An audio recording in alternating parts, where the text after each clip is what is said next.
अस्सलाम वालेकुम मैम कम तौंद्रेगे मधु गजा रोंगी पाव खटंग मैम द पीज रमगे हौजी हौजी की ngarang degi हमका गजा रोम द नत्र हौजी न बु वेस्ट बैंक ता अखोई की जेनिन हारि मफम सिदा याम साथीना हमका लानसे हमका हौरक पै मोंग दनि हौजी तौरिसे मधु मी सु खरम सिरे तो मखोई की बोंगसो मखोई की जात सिदा मखोई की इसिन पक्तना खजिक त भाव नप मी एमदा सुप्ता थाजब याद से या कोई मुसलमान पुनमक से ज्ञान ताबीनी सेंग नाइब मखोई सी हौजिक अइना वीडियो मनाल ममांग सेमना थांगतली मादुरा अइना वीडियो दुरा खरा हाइजबदुरा करम्ब मियोइब ओइरमनो खंगदे डायरेक्ट अनसब्सक्राइब तौदना मा चखरिबनी चैनल दगी मवालो दे मागुम बतरा चलसो हक वादुदी ngang बो सुबलेब लेब लोय खंगिब्राने लोइमक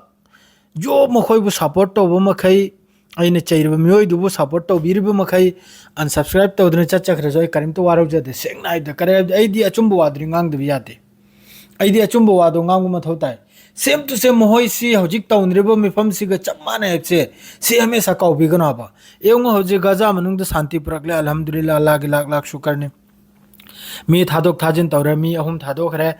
मी चामदे तरा ताबा थादोरकले अहुमदे फिलिस्तीनी माद्रेदी अमक्का हयंग 25 जनवरी द मी मरी इम थादोक पयवानी अदुगी रिटर्न द मी चनीम ग फिलिस्तीन गी मी मरी ग मी चनी गा असि तौनिंगै कानसिदा हौजिक कम तौरे हबदा यहूदी मोहई की जूस कांगो से कम तौरे हबदा हौजिक इजराइल की आईडीएफ ना हौजिक जेनिन हारि मफम से याम साथीना मखोई की सेटलर मखै सिगा गाड़ी गुरा मई थादोकनदना याम साथीना मी मरी एमसु सिबगी पाउनी मखोई की सेटलर अदुनो मखोई मसेन कापनब द सिरिमनि साय अमना हारि मखोई की जेनिन की हौजिक की फोर्स सिदा अल अक्सा ब्रिगेड लैरी अल कुद्दुस लैरी अल आसिफ फोर्स लैरी सि मखै जी हौजिक याम साथीना गजा मनुंग सिदा गजा नते सिनबु वेस्ट बैंक हाइबतार वेस्ट बैंक दा अखोई की जेनिन ऑक्युपाइड वेस्ट बैंक द जेनिन हारि मफम सिदा याम साथीना हौजिक लानसि तौनिराबा अल अक्सा ब्रिगेड ना हजी इजराइल की मखोगी आईडीएफ यामना चाउना ऑपरेशन तौबगी कइनोमनि वाफमनि हारिसे याम चाउना अखोगी फोर्स चंगजलकपगी वानी हजी हाइनरिसे सिदा जेनिन सिदा वेस्ट बैंक सिदा याम चाउना मखोइना हारिमनोब सिदा सिगिसि मखोगी हयेंग फ्यूचर दा सिगी मफम सिना मखोइदे याम साथीना मखोगी सिक्योरिटी अदुगुमदा याम साथीना कइनोम तौरकप ओइगनी खतरा लाकनी अदुइ मोंगदा सेंगदो इमनाना मोहइना सि तौरिमनाबा अदो अहामबदा कनम तो नखरीसे क्लेस अखोगी मांग टू मांग अखोई नोमे कैप्शन नखरीसे जेनिन की वेस्ट बैंक दा अखोगी बेरेक माद्रेडी गन फायर एक्सप्लोसिव असिने चिंगबा याम साथीना वेस्ट बैंक दा जेनिन हाय मफम जरसिम तौ नखरे अलक्सा ब्रिगेड का हजु अदुम लांजे थेंगरे माद्रे अल कुद्दुस ब्रिगेड ना डेटोनाइट तौदुन एक्सप्लोसिव ओहेल खरे मखोगी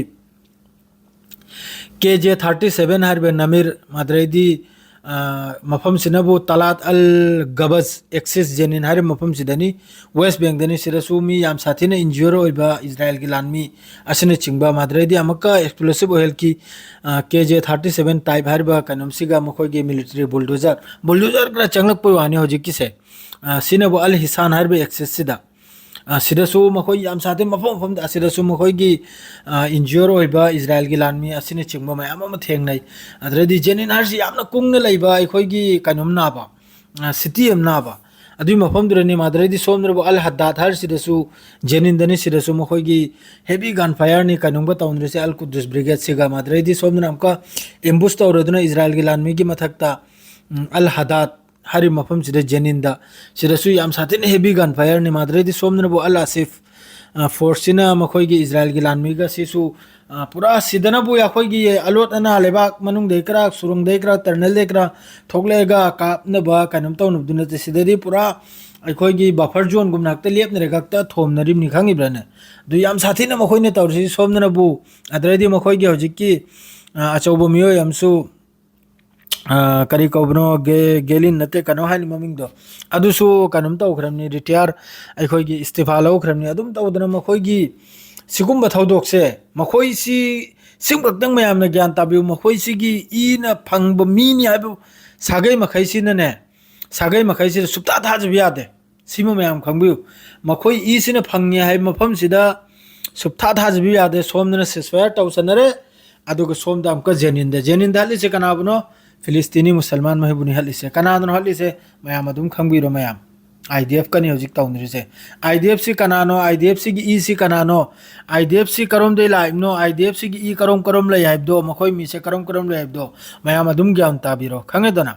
अदो आइना मवांगी की वीडियो दा हाई खिबदुरसु अलालबम फाव दियावदमनिको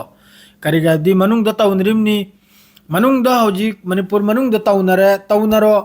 मपाल की Meena करिगनो ngambi ga dorse sine ina harise masida amka chingjalaktana pangal ga maitai ga taunra